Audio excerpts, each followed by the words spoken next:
Huh?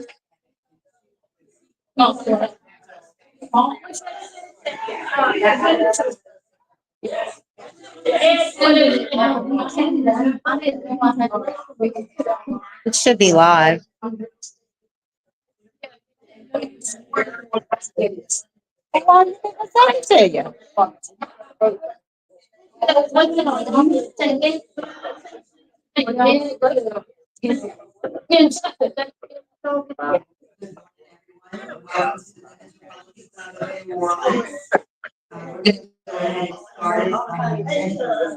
We're running a little late. We have 23 RFPs short. We're going to start meeting on. We're going to do the opening prayer and pledge. Linda,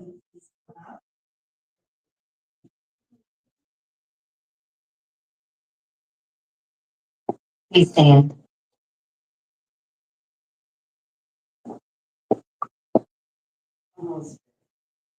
Lord, bless our fellowship today. Bless our country, Father. There's so much going on right now. We can hardly keep up with it, but we know you have everything under control. And Lord, we just ask that you would bless the President of the United States and our state of Louisiana and our entire country. We lift this thing up to you, Lord, and we just dedicate it to you, in Jesus' name. And could I just mention something? A good friend of mine had stroke yesterday, and she's unresponsive, and I just want to lift her up in prayer. Father, I just lift up Barbara Landry to you, Father. She's a mighty woman of God and a big Trump supporter. She loves you, and we just ask that you would heal her body, Father, in Jesus' name. All right, let's say the prayer. Pledge allegiance To the flag of the United States of America and to the republic for which it stands, one nation, under God, indivisible, with liberty and justice for all. Thank you for coming. Absolutely. Thank you. I always want to lift up our family and friends that aren't feeling so well.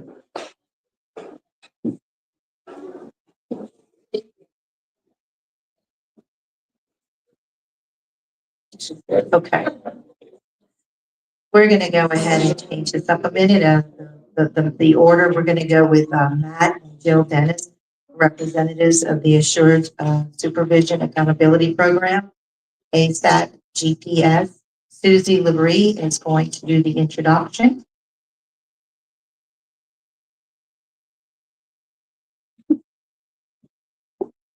Okay. A friend here, Jill Dennis, to the wife and mother of 8, proud grandmother of 11 children, and a wife of Matthew Dennis also. And she holds associate degrees in human management, office management, and retail management, multi-degree. She also has a bachelor's degree in social science with a concentration in education. Jill has served as an emergency, served as a firefighter, served in different military leaders and all so forth. Also, she is a 15-year licensed bail agent, co-owner of Assurity Insurance. She led the fight against overcrowded jails while providing accountable supervision of those released from jail. Also, she's a pioneer in offender supervision and in compliance. And she's the inventor of the beautiful transparent, simultaneous transparency tool called the offender management system, which I'm very, very proud of. And Jill has co-founded the Assured Supervision Accountability Program, which we call ASAP. And it's the largest supervision program in Louisiana with record powers and so forth.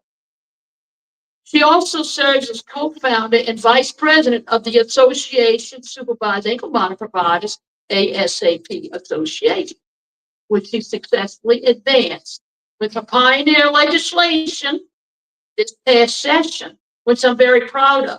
and we worked on it. Jill is a co-creator of, I already said, the office management system. And as the first responder, mentor, innovator, Jill's mission has remained to save lives. That's what it's all about. And she went to the senator herself and saved that bill.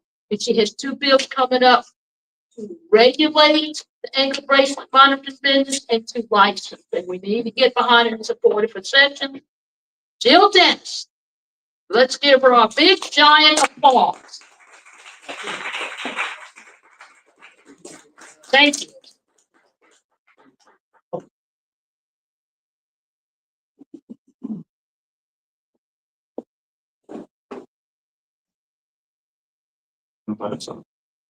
So first, thank y'all so much for having us here. Just a little history on where we got to where we are. And that's going to fill you in a little more the jail situation and why GPS is so widely used today. But my fight in this started with the death in St. Francisville. Miss Peggy Rayburn was murdered by her husband after stalking. He stalked her for 2 weeks. Nothing was reported to the court. He shot her, killed her, shot her friend, and then killed himself. Long story short, we worked with the DA. We were able to get that provider indicted. However, the First Circuit Court overturned that indictment, saying that there was no law that said a provider actually had the monitor. So it made me very angry. And 8 kids, I've been to the Capitol on 8 field trips, and I knew that's where our bills get written. So I went there not knowing anyone, not knowing exactly what to do, and kept being told to find an instrument. But even with the deaths of Mr. Yeager, Ms. Thibodeau, Mr. Carter, Ms. Beasley, no one in our Capitol was looking at saving the lives of people being murdered by unsupervised offenders wearing ankle monitors. So we went back to our office and we actually wrote a bill. It was adopted by Timmy Kerner, and it passed both the House and the Senate with no objection. The bill did 4 things. It regulated the type of equipment that can be used in our state. It put a standard reporting process for providers. They have to report the violations now. And it made it where it was 12 hours. Working with the Attorney General last session, we actually changed that. You do still have 12 hours, but once you realize it's a true violation, you must report that violation within 30 minutes. And then there was we separated the manufacturer from the provider. That was the problem when the Domino's, Mr. Yeager, the Domino's delivery driver, got murdered. The only thing we got was a circus of a triangle of it's the sheriff, it's the judge, it's the manufacturer. No one ever got held accountable for Mr. Yeager's murder. So we separated the provider from the manufacturer. Manufacturers make the equipment, providers are the one responsible to watch. And then the last thing it did was it actually required a punishment. Any provider that intentionally withholds the reporting will get fined up to $10,000 per report, get kicked out of the state of Louisiana for 5 years, and can actually serve a year in jail per report. That was very important to us. We wanted to make sure. However, when Peggy Beasley was killed, the Times-Picayune put out an article called Wild Wild West GPS. And it was a great title because that's where we were. Before this time, you would see people wearing ankle monitors committing murders and robberies, but they never mentioned who the provider was. Some of those providers are still monitoring people today. But Sam Tequila in St. Francisville actually fixed that. And now the providers are being mentioned. So where we are now is we began the Association of Supervised Ankle Monitoring Providers. When the Times-Picayune put out this release of information to all 64 parishes, they wanted to know how many providers there were, who were they supervising, and how many violation reports did they have. Only 6 could respond. So we have the law in place, but we know there's still a problem. One of the parts of the law is that every parish has to have a list of certified providers. being in the industry, we know 64 different registries of people being monitored on supervision does not help our community, and it does not help our law enforcement. So we got together and we built the offender management system. The offender management system is a place where the providers go in and they register as providers. Right now, there's no licensing. And there's no way of telling if they're convicted felons. They don't have to hold their paperwork. You don't know who they're supervising. And it's a horrible situation that we're in right now, because as a licensed bail agent for the past 20 years, I have to go through a background check. I have to hold my paperwork for 10 years. The state police can walk in my office at any time and look at my paperwork. I have to do continuing education. All of these things, and there's a list of bondsmen that the community can see who the bondsmen are in the state, and that's not available when it comes to providers of GPS. But no different than a bondsman going to the jail and taking custody. As a provider of GPS, we also do that. And so what we're working on right now is that licensing and registration part. The offender management system requires them to register. It also requires them to put in the manufacturing equipment that they're using. That equipment is also legislated now. When we wrote, and that's one part I left off, I'm sorry, but when we wrote the bill, we said if your equipment does not tell the provider that there's a strap tamper within 3 minutes and a victim exclusion within 4 minutes, then it's not legally able to be used in our state. Up until that point, and still because there's no registry, anybody in this room can go on Google, do ankle monitor, buy an ankle monitor to connect just to your cell phone, barely work, show up at a jail and put it on somewhere, with no accountability and no responsibility. And I'm sorry, for lack of a better word, it was just asinine that we had this going on. So through the offender management system, once the provider is registered, they're able to put their offenders into the system. And they put everything from the court that ordered them, who the bonding company is, what the conditions are, what their confinement address is. All of this stuff is put into there. The minute they hit submit, an email goes out to the clerk, the jail, the court, the DA, the protected victim, and the bonding company. And it's also available for all of law enforcement across the state. Once that person is in the system, they're in there, everybody can view that offender and what those conditions are. There's even a public view for the public and the media to be able to see. If an offender receives a alert, the provider can go in, investigate that alert, and put it through the system either as a non-violation or a violation. If it's a violation, an email immediately goes to the court, the DA, the bonding company, and the protected victim. And then when they disenroll, the same thing. What we want to make sure doesn't happen is 64 different registries. We want to make sure that our law enforcement partners that are already trained in using it, and I can give you story after story and names that you will know. We'll get into Tyree Quinn and the difference between Tyree Quinn and Matthew Allen. Tyree Quinn was the I-10 shooter on Lundy Gras that killed 3 people. He was on an ankle monitor.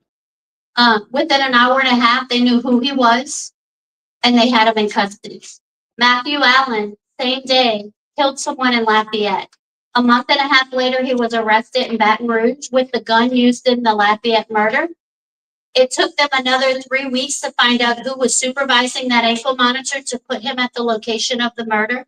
The amount of evidence that was lost, the FBI was still able to charge Mr. Allen in those murders. However, the difference was in New Orleans, where the offender management system is being used, law enforcement knew who their murder was. They convicted him based on the GPS data. They didn't have any eyewitnesses. The only thing they had was the GPS data and 1 dash cam. And he is now convicted of those 3 murders. That is the difference. That is the game changer that the offender management system brings. It is something that you guys need to know what is going on, because we are at a point right now where we're working very closely with the Attorney General's office, Troop NOLA coming in, and the Attorney General's office being very here in the city of New Orleans is really helping. In fact, we leave here to go to a meeting with them to see about making sure the offender management system becomes part of the new software that's being built for your criminal justice system. So Matt's gonna show you some things, and he has a little more history on how we got to where we are right now with our jail size and those things.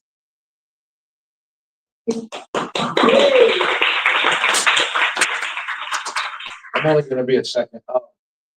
Susie doesn't have an introduction for me because I'm just Jill's husband. You feel better?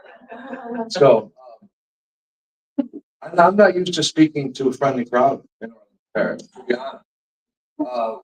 Everything that we do started in Orleans Parish. I came here in the Navy 33 years ago, and I was only supposed to be here for 3 years, and I'll never leave. So New Orleans is different. New Orleans is a place that absolutely likes to dig its own holes, and it's made a mess out of itself. In 2005, we had a 7,000 bed jail, and Bodie was running the machine over there.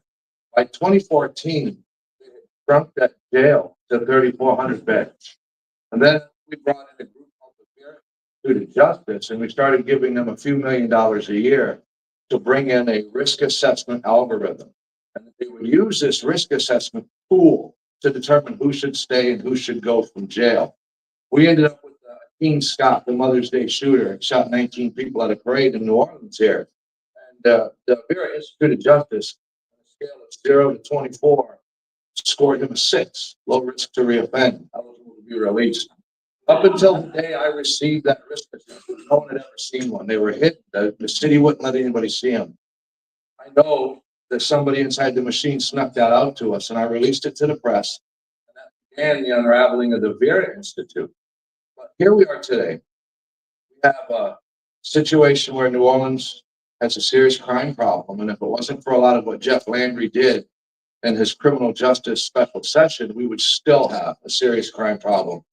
The people that we fought and defeated, they actually won because they got us to a 1,280 bed jail. We have 2,500 violent crimes a year on average in Orleans Parish. If you catch all of them, you have nowhere to put any of them. So if I had my way, we'd build the jails back and we'd get rid of the ankle monitor programs. I wasn't supposed to be in ankle monitors. I was an avionics tech. I fixed the electronic systems on aircraft for the military. So I understood GPS. I taught GPS in the military. And when Gussman started to unravel with his program in 2014, I got word that the Vera Institute was trying to take it over. So I used my experience in hunting humans and ankle monitor and GPS to actually take the ankle monitors myself. And we built this program. And it has been an uphill battle against storms inside this city like crazy. But yet it's the only city in the entire country that does it right. And we, to this day, Bill passed the bill last year, and we have a group of judges that can't stand her in Orleans Parish because she's actually doing the right thing. We've had them lash out at us. We've had them call us names. We've had them treat us terribly because a lot of what we're doing puts them in check. The offender management system, we had a case on a gentleman by the name of Nicholas Marana. It was last November, shot 4 people in the French Quarter. We're part of that case. We're testifying next month in it. They're going to convict him because the ankle monitor data matches perfectly all of the video data that shows he did this. The problem is, for us to get the truth back, we had to make Leon Roche hate us. This gentleman was put on probation for a violent crime. Should have been put in jail. He was in our program. He enrolled in our program. He was in our program for 60 days. In those 60 days, he had 45 violations. We sent every one of those violations to the judge. Normally, we can arrest the people ourselves. In this case, we couldn't because it was a probation case and he was not released on a bond. The probation officers had asked for a revocation and the judge denied it. Just let the guy keep running around. On the last day, on the 60th day, he did that shooting and he killed people. Within 34 minutes, still working with NLPD, they had him in custody. They had all of the evidence they needed to put this man in prison, and he will go to prison. The problem is the judges lashed out at it because our system showed who the problem was. It showed that it was the judge doing this, and they hated that. And the way we did it, hopefully I get this back. Okay. We simply put a media page together for the news media, for the public. And we said, nobody can hide the facts from you. And they hated this. When I did this, I became public enemy number one in the city of New Orleans. This is a public graph that anybody can see, and it shows you every single division of court. And the pie size tells you the violations in each division. Now, just because it's a big piece of pie doesn't mean that the judge is doing something wrong. They just may have a lot of people in there. But by clicking on the pie, you can actually just click on any of them. You can actually get a list of every single person. Now you can see, if you see the same name over and over and over, it's because the judge is ignoring the violation reports. This makes it impossible to not know who's at fault. You only have 3 people in an ankle-monitor program that can be wrong. It could be the offender, the guy wearing it, the provider, the guy providing it, or the judge, the guy that ordered it. And if you can put anything together to show exactly who it is, you would think everybody would be happy. The judges in New Orleans are livid over this. They hate this, okay? Just so you understand, go back to the other graph, to the bar graph. Just so you understand, this is your parish. And I'm not used to speaking to friendly people in Orleans. Usually when I'm telling you this, you guys are hating me. You don't want to see this. But this, just so you understand, under Gusman's program, when we took over in 2014, your taxpayers in this city, you paid $1.2 million a year for what? 45 people. 45. Currently in New Orleans, we have just shy of 400 people, and it costs you $0. We have 100% full arrest powers. We can absolutely intervene, and we can stop whatever's going on. We don't have the ability to make excuses and blame the judge because we built the system that's transparent. What does that mean? 400 people from January 1st through now. How many people running around on bracelets? That's 47,430 individual alerts. An ankle monitor triggered an alert when they left the house, when they went near something, when they went somewhere they weren't supposed to be. So that's a lot of alerts. And you have to make sure that every single one of these people that are on ankle monitor are following the rules. One thing that nobody ever tells anybody is this. No ankle monitor provider will release this information because this is how you figure out who's doing it right or who's doing it wrong. And the normal position is they don't do it right. Of these 47,000 alerts, only 10,000 are really violations. Again, you can click on the violations. And it shows you a list of each violation. You can look at the individual who violated. You can see what it was they did. This is available to the public. This allows a victim to keep track of who it is that's on ankle monitor and stuff like that. So we built this system for the first point, to make sure that the public understands. But the city needs this program. You have 2 choices in that city. You can rebuild your jail, refund your jail, and let the same people that messed it up run it. Or you can expand this program. This needs to be law. The normal position for an ankle monitor provider is there is no law, there is no regulation, there is no responsibility, there's a ton of money, and they make a lot of money doing nothing. I'm going to leave it with this.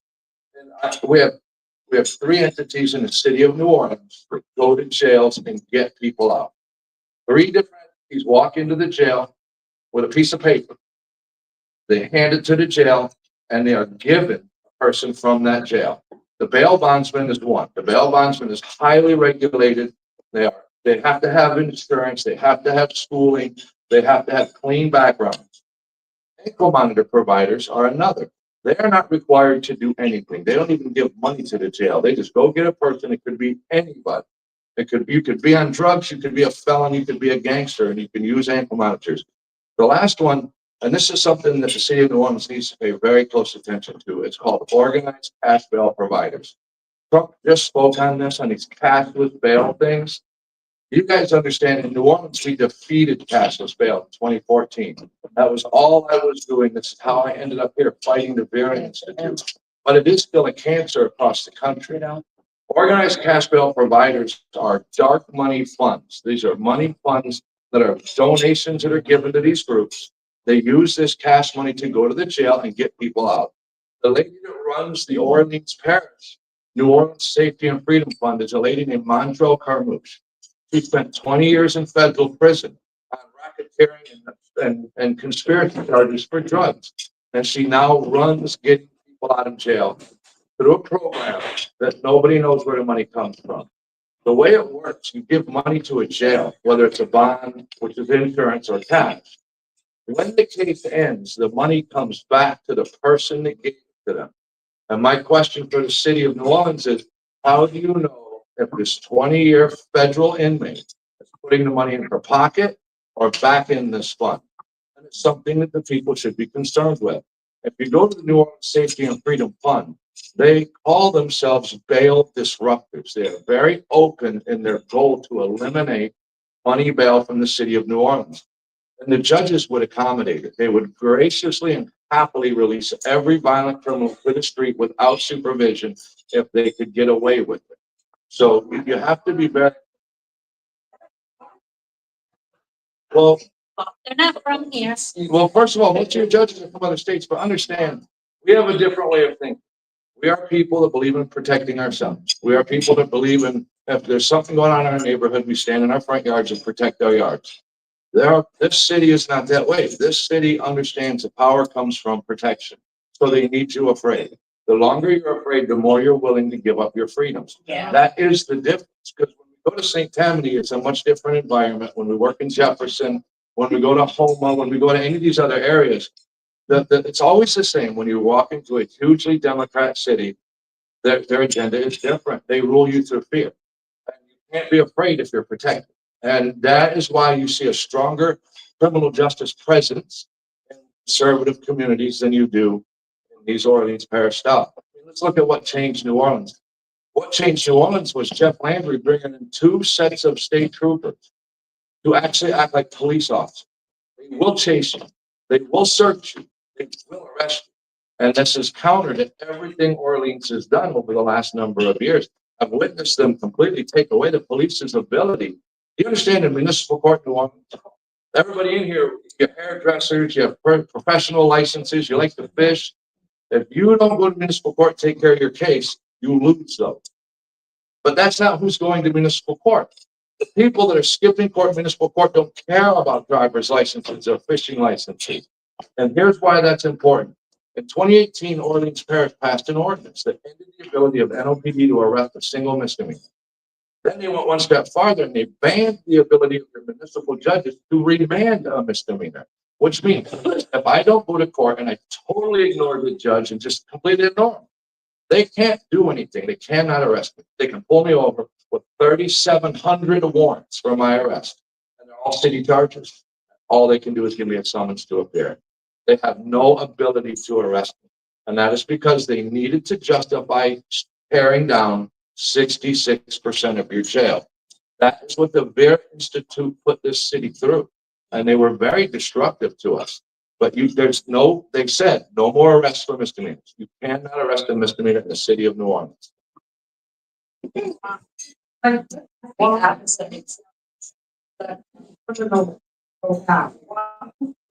is that? Judge.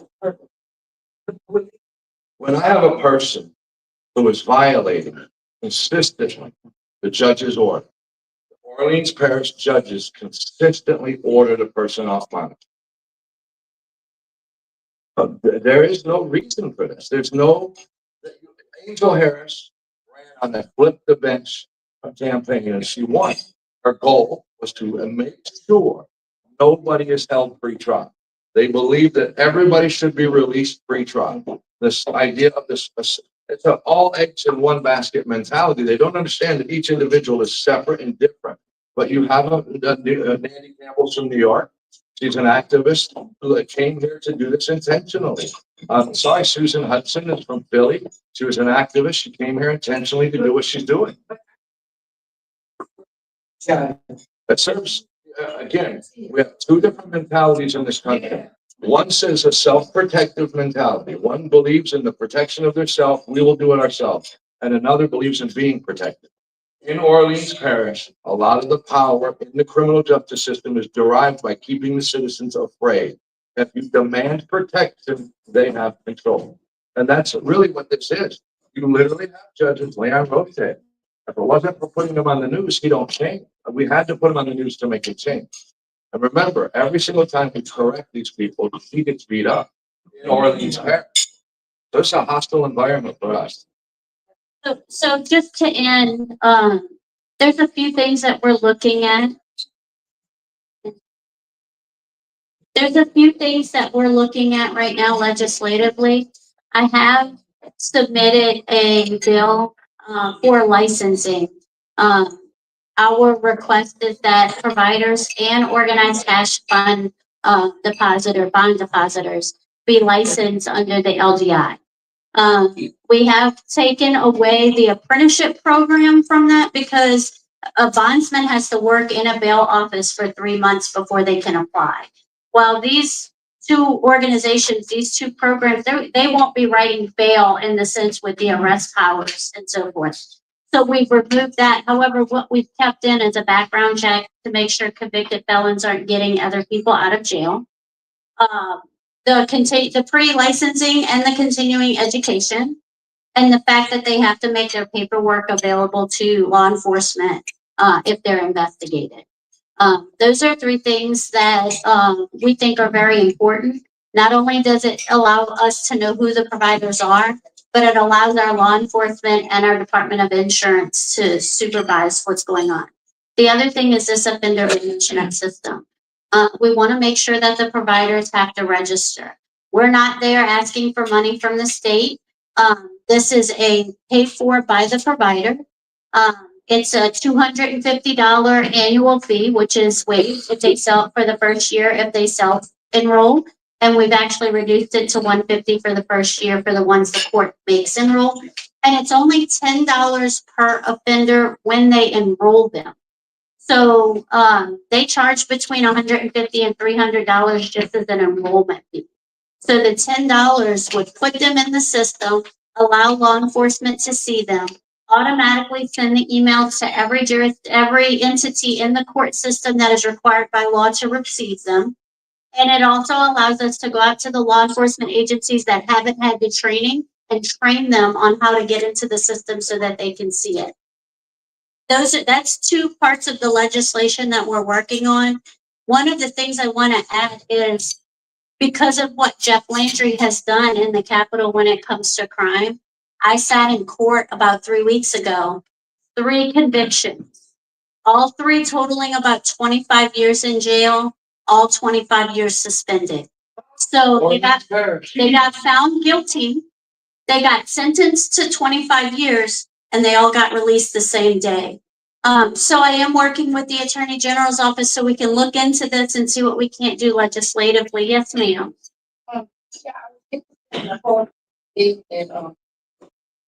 Think about woman pull someone kid or juvenile or of age, young adult, get arrested and under their parents or family members that have the accessibility to allow them out ahead of you, they're going to get to 25, 30 years. Okay, this is only going to apply to anyone that goes to the jail to post 3 or more bonds a year. So if grandma's just going getting grandson out, it's not an issue. Okay. We don't want to take away the fact that a pastor or a grandmother or a mother can help their child. We don't want to take that away. But we have organized cash depositors that are taking Soros money donations. They're showing up at the jail and they're bonding people out that they don't know. They have no accountability. They have no responsibility. I've gotten calls from mothers saying, we wanted him to sit because we was trying to get him a bed at rehab. But the Operation Restoration did the bond. Now he's on the street and we can't find him because he doesn't have a place to go. When you go to a bondsman, anybody who's ever been to a bondsman, they ask you everything. They know who your mama is, who your grandma is, who your aunt is, what car you drive, where you lived the last 5 years of your life. They know everything. Organized cash depositors know nothing. They literally get a call from our public defender's office and says this person needs a bond. They show up at the jail and they do the bond. They don't talk to mom. They don't talk to grandmother. It is a crazy situation that we're in. And Georgia actually passed a bill that did exactly what we're asking the state of Louisiana to do.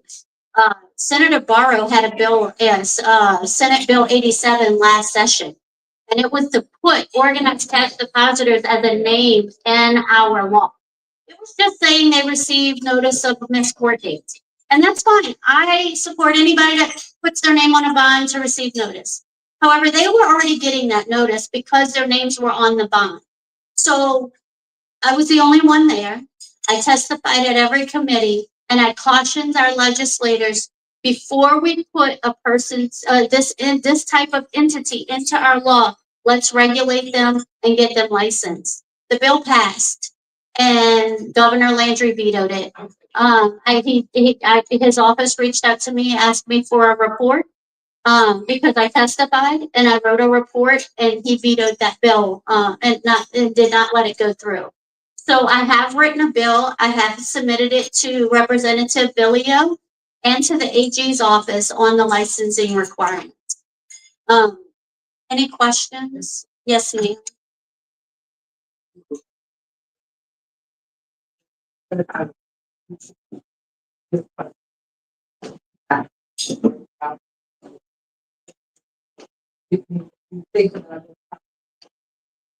The only thing I can tell you is Massey was in our program and he cut off his ankle monitor within 30 minutes of being released from the jail, and we had him in custody in less than an hour. But that's the only thing I can tell you. Yeah, I'm sure, and Matt might be able to add more to that. I'm sure more is going to come out now that they've all been caught, but And how did you act them? I mean, the monitor. that's his job.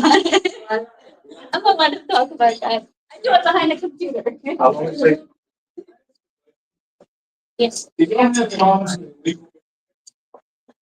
okay, so One question at a time. Answer yes. I'm gonna answer her question Yeah. first. I'm sorry. Listen, all I can say to how we caught him is, I've been doing this for 33 years. And I also have 8 kids, so, I see it's pretty easy for us. But, listen, all I can tell you about Hudson is you have an activist lawyer from Philly with 0 law enforcement training, and she won by using division politics, by making Guston look like he didn't like gay women. I mean, you ended up with a woman who was wholly unqualified for the job. Her first act as sheriff was to change the name of inmate to resident. Okay, and her biggest declaration, and look, room full of women. I have no problem with women. But to say that 80+% of your jail is staffed by women is a mistake. Yeah. Okay, I am sorry. Okay, there's ways.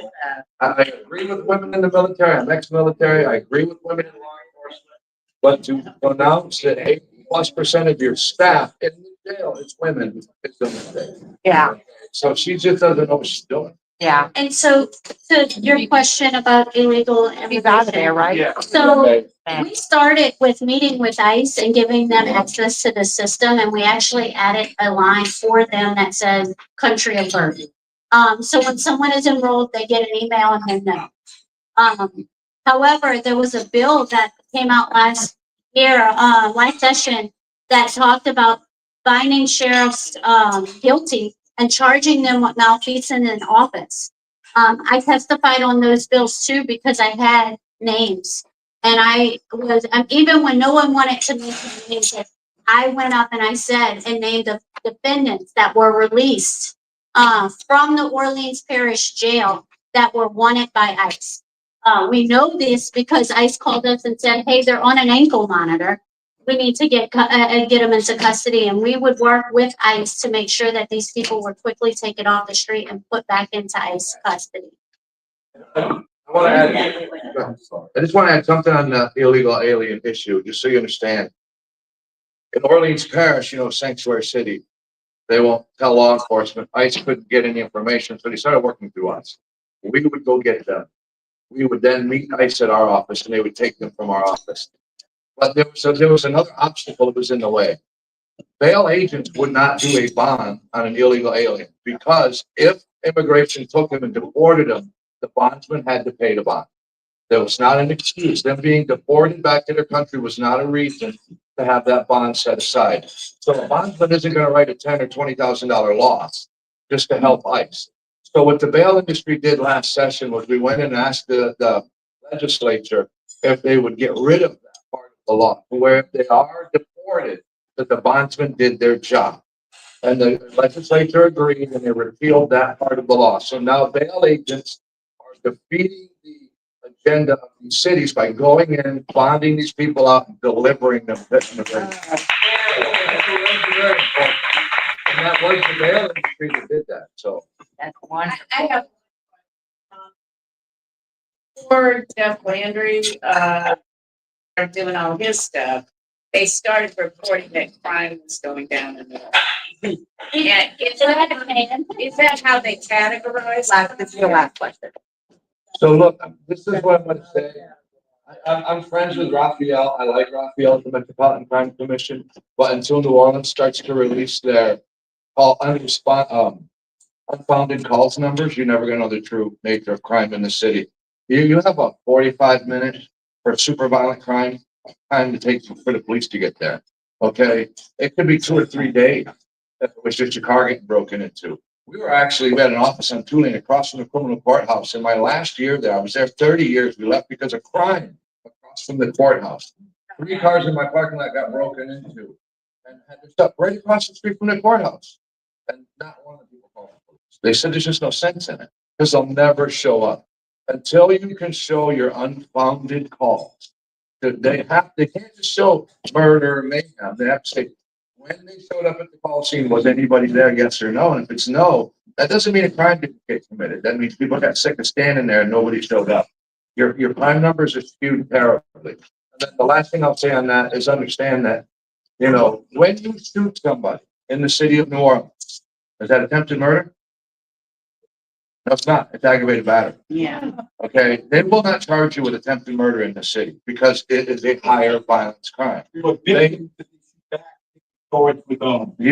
reclassify terribly in Orleans Parish to lower the actual. Look, if I run up on you with a gun and I take your purse, that is armed robbery. That's not simple robbery.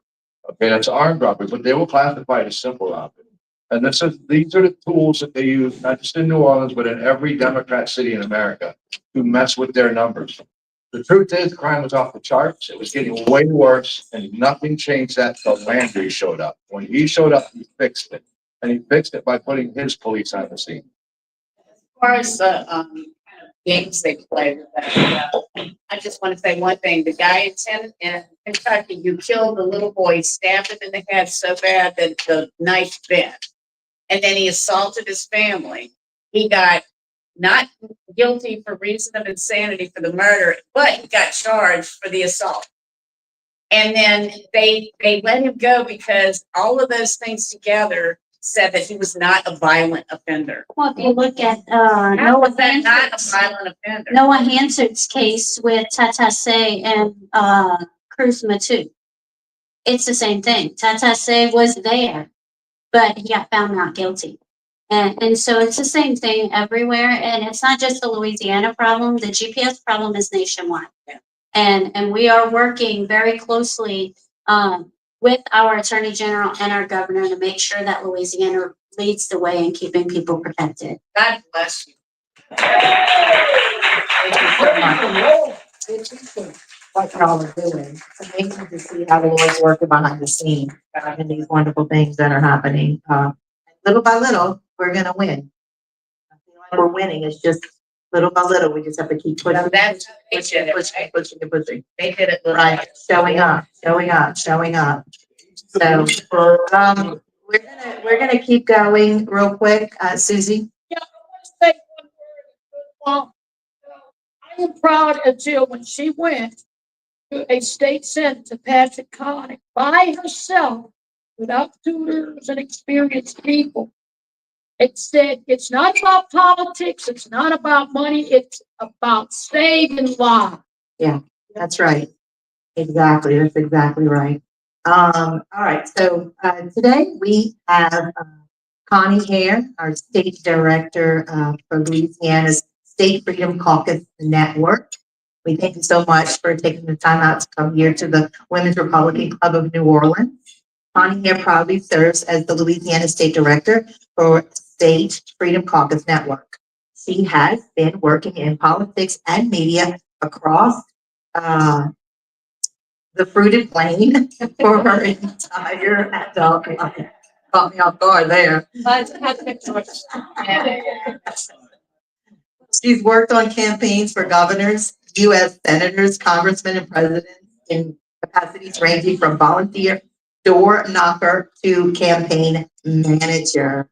Connie served in the United States Army Reserve in psychological warfare, PSYOP, for 8 years, doing double duty while she worked at Paramount Pictures in network television in Hollywood studios. That's interesting. Seeing firsthand the destructive force the entertainment industry has become to America's culture, she abruptly left Hollywood to become fully involved in what was a hobby at the time, politics, to see what could be done about ending socialist, Marxist, degrading influence on this nation's ability to self-govern. In her time on Capitol Hill, Connie served as a member of the Capitol Hill Press Corps as the congressional correspondent for Human Event magazine. She worked for the 3 members of Congress and the United States Senator as a speechwriter and a communications director. And for the last 12 years, as House Freedom Caucus member, Rep. Louie Gohmert, Chief of Staff, which we love. When he retired in January of 2023, Connie moved home to her native Louisiana to accept the challenge of standing up the Louisiana Freedom Caucus with members of the state legislature. Let's welcome Connie Hair.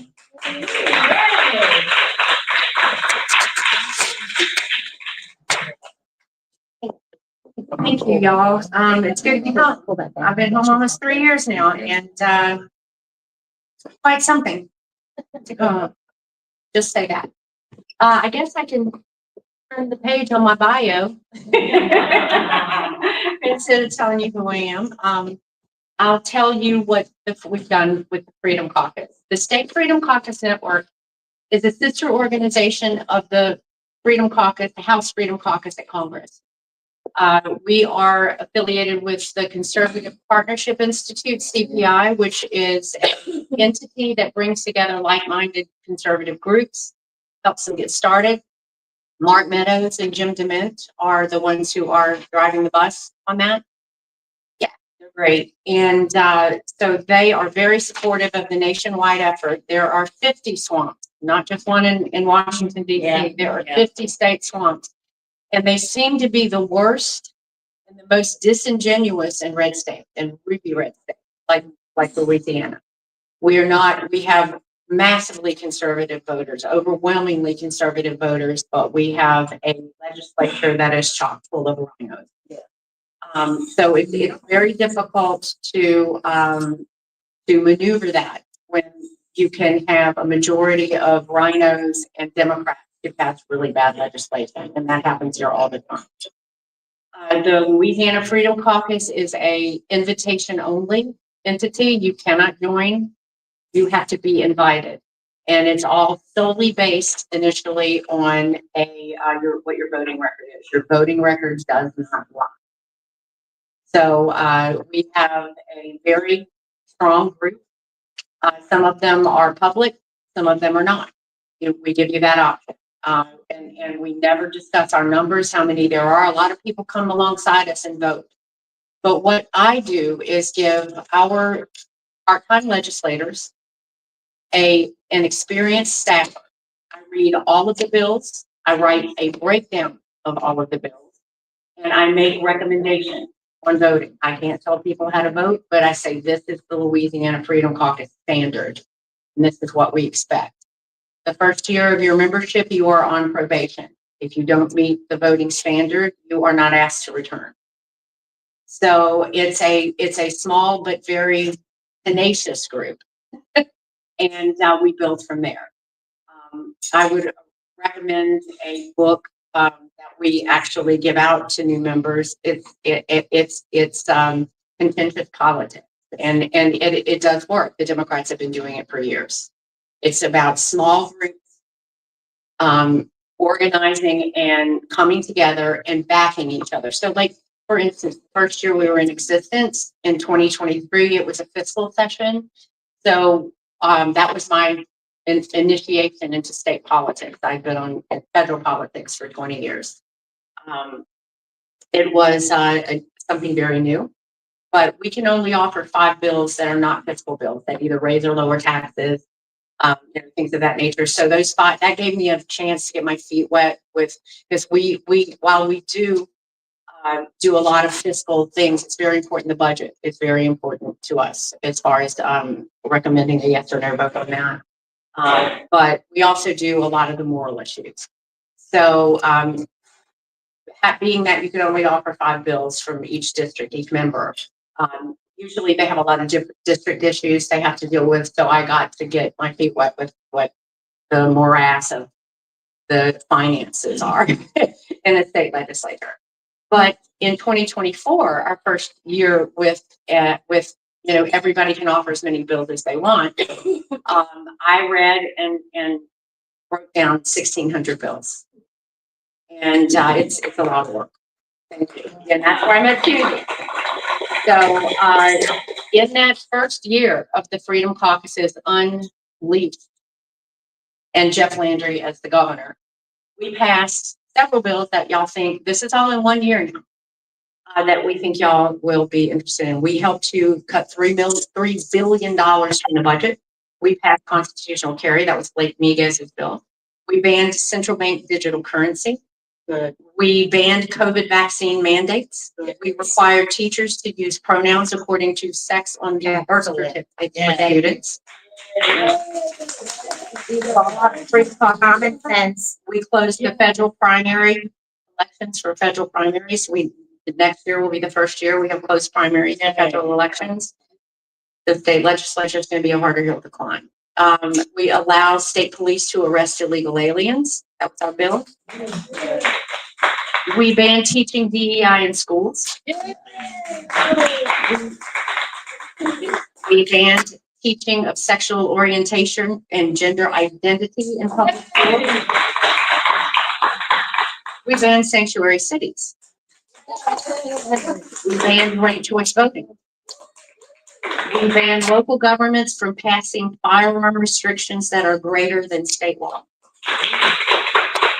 We passed fines for protesters who picket outside of personal residences. We prohibited companies from discriminating against firearm industry, like buying guns with credit card, buying ammunition with a credit card. That's no longer allowed to ban that. We passed work requirements for SNAP benefits. We passed a constitutional amendment with the help of the voters to ban Zuckerbuck, outside money in a lifetime. We passed a What is a Woman bill to codify the definition of men and women in state law. We passed a bill to require the display of the 10 Commandments in school classrooms for private money. We created the crime of election fraud or forgery. If you intentionally vote for someone else or help someone you know to be illegally voting, you get 5 years and $5,000 per incident with or without hard labor. We banned college campus groups funded by terrorist organizations. We limit liability for people in fear for their lives while rioters are illegally blocking the road. You can drive yourself out if you are in fear for your life, and you will not be held criminally or civilly liable for any injury or damages you do. We mandated notification of vaccine exemptions in schools. So if they tell you need or you want you to have all these vaccines, they have to tell you how to get exempt from it. And one that was really important to the New Orleans area, we expanded the RICO racketeering crimes, civil and criminal liability for organized riots. So when you have people that go like Tulane is 44% doing, if you have like we did prior to this bill, Students for Justice in Palestine having a protest and beating up Jewish students. Now, if there are 2 instances, you go treble the damages and treble the jail time mandatory, okay? And as an extra added bonus, both of those incidences do not have to be inside the state of Louisiana. If Students for Justice in Palestine have done this in Seattle, there's 1 strike. If they do it in New Orleans, we take jurisdiction. That's 2 strikes, and they can be charged with RICO, and you can sue civilly 3 times the damages. So that was 1 year, the inaugural year of an unleashed. Y'all make me feel. Sounds good, but who enforces all of it? Well, actually, we were instrumental in helping pass the allowing for the truth in New Orleans. And if the state police arrests someone, the attorney general can take jurisdiction. So that's part of why the DA in New Orleans said, "Oh, we're going to cooperate. We're going to cooperate." So we have voted. These are just the bills our people wrote and shepherded across the finish line. And that's not all of it. So carbon capture. Oh, We have been fighting the carbon capture fight. yeah. It is a very difficult fight because there is so much money involved. But we have, I can tell you, Brett Diamond is one of ours, Chuck Owen is one of ours, Rodney Shammerhorn is one of ours, Danny McCormick is one of ours. And the 4 of them led a 12.5-hour marathon trying to get bill after bill after bill after bill through the State House or the committee in carbon capture. They were all defeated. So what Brett Diamond did was he went over to the Senate. He worked behind the scenes with Blake Miguez, Valerie Hodges, and when they had the restructuring of the Natural Resources Department, they slipped a few things into that bill that do the following. Unless you are a common carrier, you can no longer use eminent domain to acquire land. Yeah. Or pipeline for carbon storage or anything for carbon storage. Yeah. And what that means, a common carrier has to provide a service that comes into your home, like a utility, like electricity, natural gas. You have to meet those standards. That bill also stripped out language that was favorable to carbon capture, saying it provided for the common good because it mitigated carbon capture or mitigated climate change, which we know is a fraud, blah, blah, blah. So all of that language was stripped out of state law. So now if someone tries to take your land under eminent domain for carbon capture, you have a lawsuit that the court no longer has the favorable language, and they have to prove that they meet the standard of common carrier to be able to use eminent domain, which is a very hard hill to climb. So those were all things that were done by the Freedom Caucus, working behind the scenes, mainly on those, simply because we have gotten to a point where the Freedom Caucus back that people are going, oh, do we vote for this or not? Because we are a pain in the butt. So that said, there are some misconceptions about some of the carbon capture bills. People who don't do this for a living like I do read the bills and they think they do something that they don't do. But I have some specifics of some of the bills, and I told you about a lot of those. We also, under unitization, that means when you're in an area and 75% of the people vote for carbon capture in that area, that becomes a unit. We managed to get within all of that structure behind the scenes, working with Blake Miguez and Valerie Hodges in the Senate, get into the bill, raising it to 85%. Okay, so that's at least a little better. Okay, we raised the bar. And now this was great. We worked with Democrats to actually, Robbie Carter And it was his bill, and we worked with him to get this one across the finish line. It's good. If you have a lawsuit for carbon capture, it now falls under local jurisdiction, local courts, not Baton Rouge. Yeah. That's a huge step. Because the more local you can make things, the better. Because you can go get your local people safe. That's what I always tell people. The Congress, do it locally, do it in the states, because if you push something forward in the states, you can go get in your member states. But you can't travel to DC. You know, you can't always go up there and affect anything up there. It is so moribund and so broken. I can't even begin to tell you. But I'm happy to take questions on that. So that's some of the stuff on carbon capture. If you notice, Governor Landry, we love what he's done on crime and so many things, but he issued a moratorium yesterday on new permit for carbon capture. And that's all it does. It issues a moratorium on that. All of the projects, 33 of them that already have been permitted, get a 45-day review. So this is a press release. If you go to LA Freedom Caucus on Substack, that's where we put out our press releases. And we put a statement out yesterday saying that's all great. That's all fine and good. But we support your moratorium, but we need to expand it and extend it.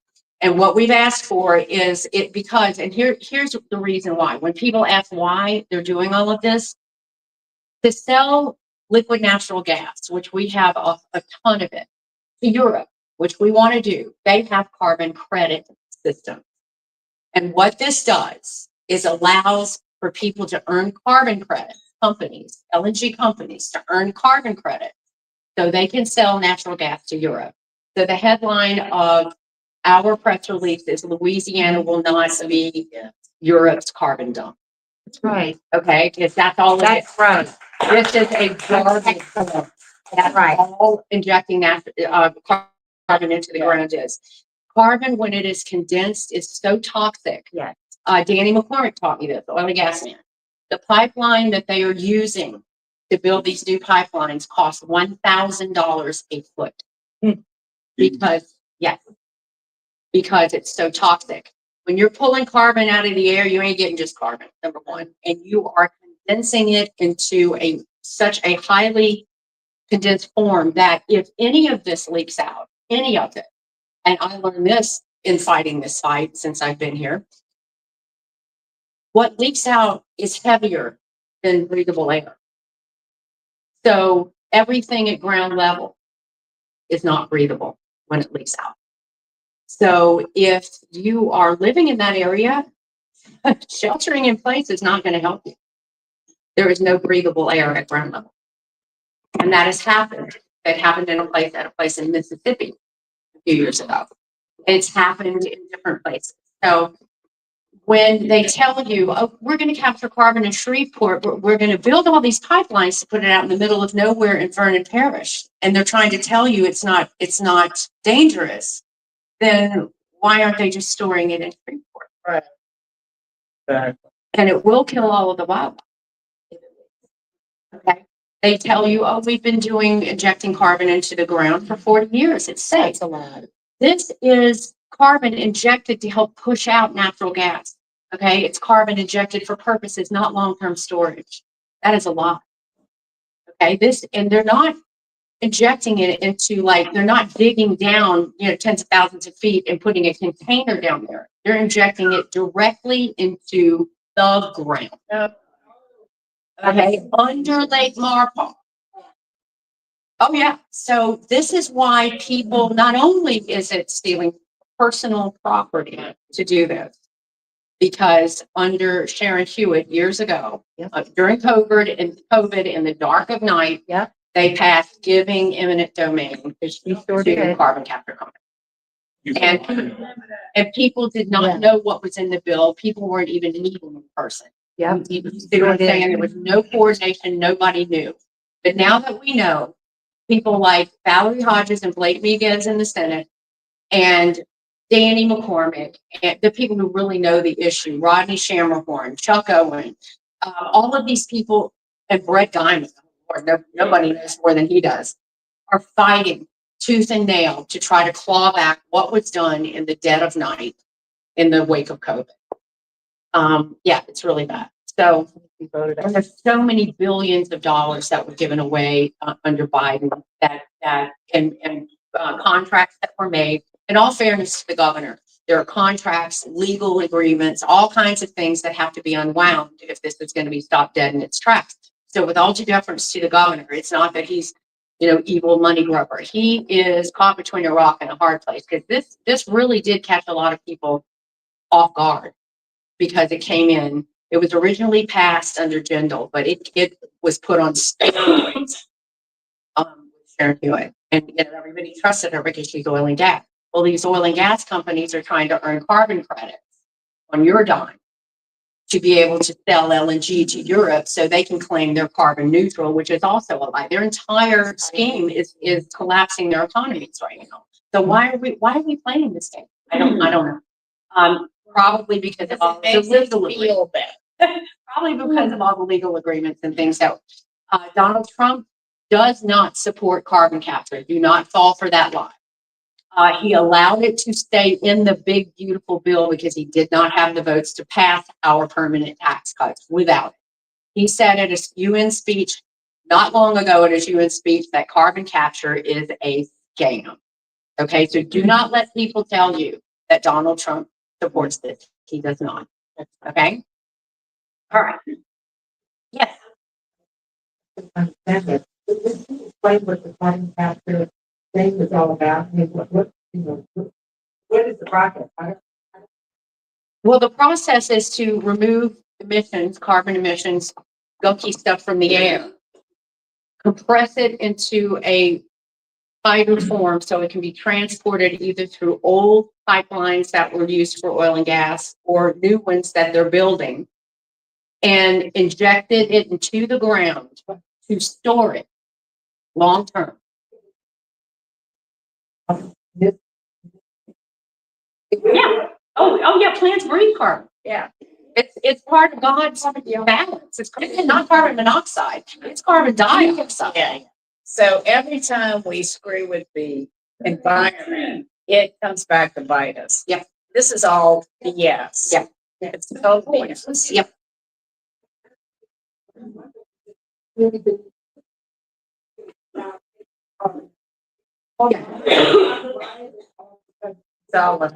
It's to get more time. It's a wealth transfer. It's because the maverick types, founded this country. Okay. And now you have all of the elite who are now looking. The UN wants to do a carbon tax, the United Nations, on everybody, including the United States. Our people. He made a statement today On that. Exactly. Carbon tax on goods that are shipped or something. Right. They want to, it's all part of the liberal Marxist control agenda. Yeah. Okay. If they can take your gasoline powered vehicles away from you and make you use electric, then they can control how far you can go. Yeah. They can, it's hard to do a black market charging station. You know what I'm saying? You can do black market gasoline. Yeah. Okay. That's what happened with Chrysler, the Landis. They stopped selling #1 vehicles, and they stopped the engine because Biden ordered it to go all electric. And guess what? They can't even give the them cars away. Right. And so all of that's being reversed now. They had a lot of different decisions and changes made when God blessed Donald Trump got elected. Amen. And a lot of that is being reversed as we speak. The mandates, the CAFE standards that required you to meet certain, miles per gallon goals, certain electric car goals in a certain amount of time. All of that is being reversed. So and with breathtaking speed, God love him. I always say I've fought harder than anyone to expose the fraud in the 2020 election. I did not sleep for a week trying to network people and help lawyers doing affidavits on the floor of voting rooms across the country, just trying to help do anything I could to get Hill lawyers to people, and it's just everything I could. I am so glad he had that 4 years. You know, sometimes God uses the worst things that can happen in our to make sure that it was ready for his second term. God bless you. God bless. But I'm happy to take any questions if y'all have any about anything on my resume. And I told Susie something that she didn't know earlier. My grandfather, originally from Winsboro, Louisiana. He was a tax assessor and a high school principal. He won several $100s playing church bingo, and they moved to Baton Rouge and started the Baton Rouge Airport and trained World War II pilots. Wow, Louisiana. Yes. I'd like to, do you have like, an email, the website, give us some information on how to. I'm on Substack, LA Freedom Caucus, but mine is Connie at statefreedomcaucus.org. Excuse me, Connie at statefreedomcaucus.org. And y'all know how to reach me. Yeah.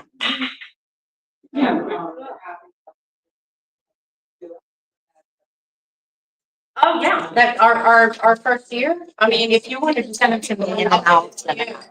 Those were all bills, and I have the bill numbers on there, so you can go look at it. That's our 2024.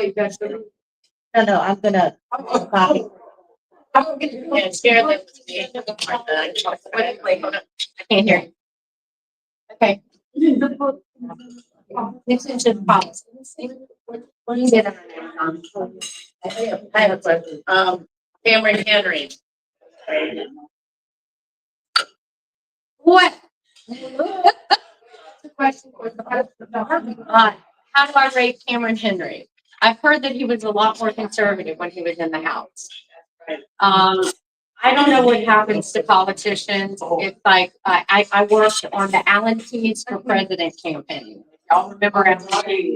I spent 2 years in a car, boat, train, plane, whatever it was we happened to do in that underfunded and highly energetic campaign. But he said, it's like he said, I don't know what happened to people when they get to a higher level. They become enlightened. Somehow, you know, they go through their own personal enlightenment. And I think that he's balancing a lot of money interests. And, you know, the Senate is always tougher because there are less of them. And I'll just say that, you know, I think he's done a decent job at times. He's been very fair at times to our members in the Senate. But I would not agree with a lot of the things that come out of the Senate under his two. It's difficult to get to that leadership because you have to compromise. Yep, and compromise is middle of the road get you run over. Right. I love that. We were one on a Zoom meeting where one of our senators admitted that he voted for this fight. Yeah, that happens all the time. It's crazy here.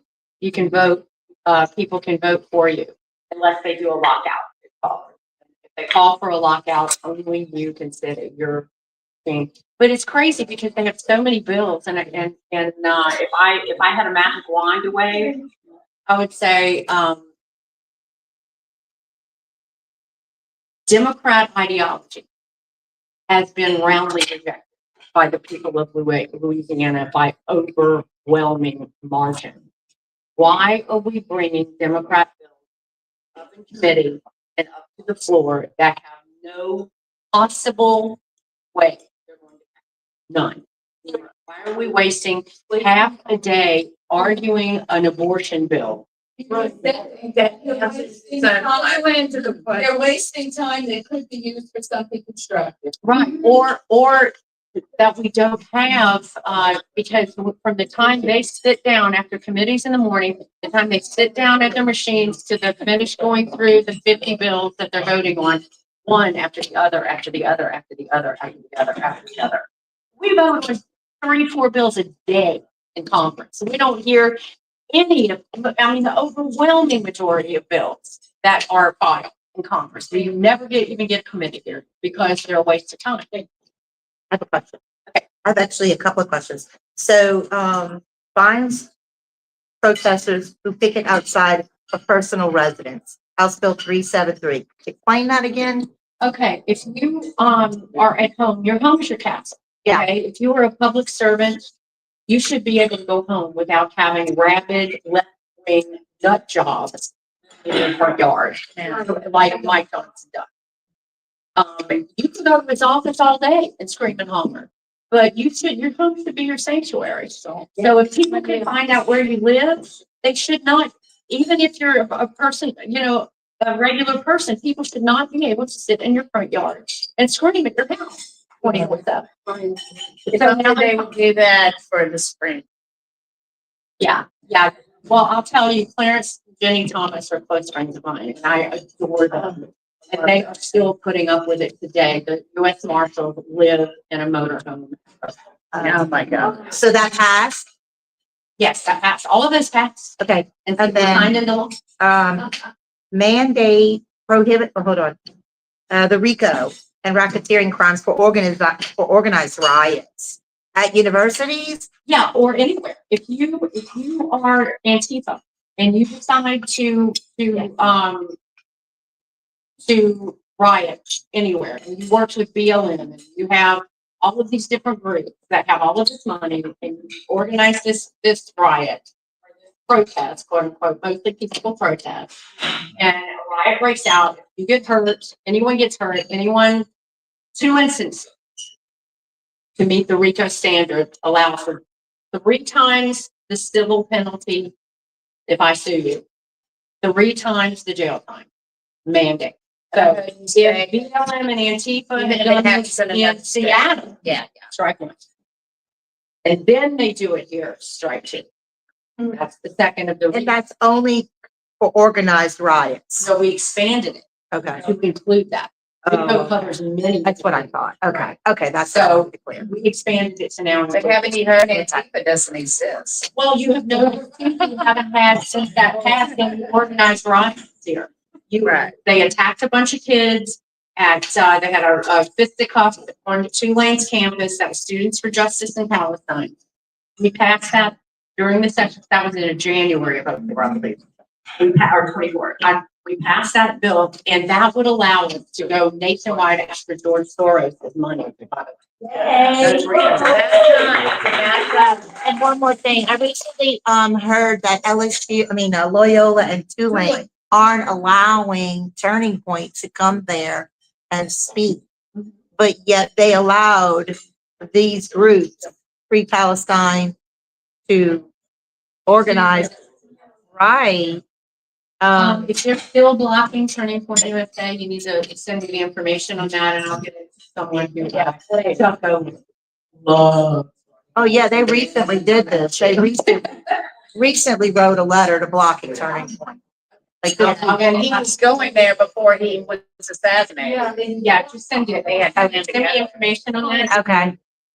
I want to clarify, did I hear you mention something about Bobby Jindal and the, Yeah, the original carbon capture notion was passed way back when. oh, Yes. I didn't realize that. Yeah. what about Bobby Jindal? I didn't say it was supported. It was passed at that time, but nobody knew what it was. You see what I'm saying? Yeah, what is These clients are nut jobs. They work tirelessly for decades to reach their goals. That's what, if you look at what the difference between Russia's communist Marxism, that was financial and that failed the system. What China did was cultural Marxism. And cultural Marxism, China looks at things in the window of centuries. That's what they. Where will we be in centuries? We look at it, what are we doing next week? And that's our. Yeah. All right. Any last question? One last question. Yeah, go ahead. Actually, So if you will give an assessment of what you think Mike Johnson and Kathy and then you have to invite only legislators that, or so when you say the vote, I was thinking, Yeah, it's just for the legislature. It's not a membership group. So legislature, it's a legislative group. And what I do is provide the service of breaking down all the bills, making recommendations, because they don't have time to read. 16 bills. Right, yeah. You know, they work for a living. Yeah. They're part-time. So, you know, in Congress, as a chief of staff, I had 22 people working under me to do all of the functions that one legislator needed. And we only hear 3 or 4 bills a day sometimes, you know, and well, we also have 4,000 page bills. But there's that too. But, you know, they're the ones here are getting up there as well, and they're becoming more complex. Because the more complex they make them, the harder it is for regular folks to be able to read them and understand. about Mike Johnson. Mike Johnson, I've been very pleased of late with his, and I have one of my former staffers is one of his chief policy people in healthcare. And, I told him that protest bill at his house was for the speaker. But it's, you know, it's for anybody. But, I like Mike Johnson. I think he's a great guy. I think that he has been, a lot better this shutdown than I think he got a copy somehow of Confrontational Politics. But he's doing a lot better, and I'm hearing whispers that they're going to what Chuck Schumer's trying to do now is he is trying to hold out until November 17th. Because the CR that we passed, the continuing resolution funding the government at current levels only runs through November 17th. And they think they can pick off a couple of Republicans at that point. So that's what he's holding out for. Mike Johnson right now is talking about shoving through an extension now. That's the best thing he could do to bring those people to the table. I think he's done a really good job. I mean, Yeah, It's a hard job. It's the hardest job. definitely a hard job, but it's the hardest job Yeah. in Washington, I think. exactly. And he's learning a lot about, who his real friends are. Yeah. And that's the Christian conservative core group, which is the House And Freedom. I don't know if you heard his interview. I think it was with CNN or something. They tried to, you know, like they always. Well, he just did a press conference with the House He Freedom. like was the most calm and even keeled person I heard. He said, "Oh, excuse me, I'm getting a little worked up." Yeah. That worked out for him. It's like, yeah. Let's take a quick picture for you with you. All right, y'all look up close. I think he has the fruit of the spirit. He's All right, I want to go by yourself. Smiling. I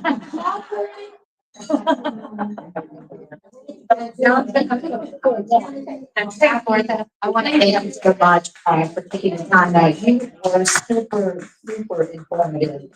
And I don't know, it's just what I needed to hear. I learned a It's a lot. positive affirmation that we're heading in the right direction, right? It's and so he does have a Substack, and go to Louisiana Freedom Caucus Substack. And so I am on Substack. If you're not on Substack, I would suggest get on Substack.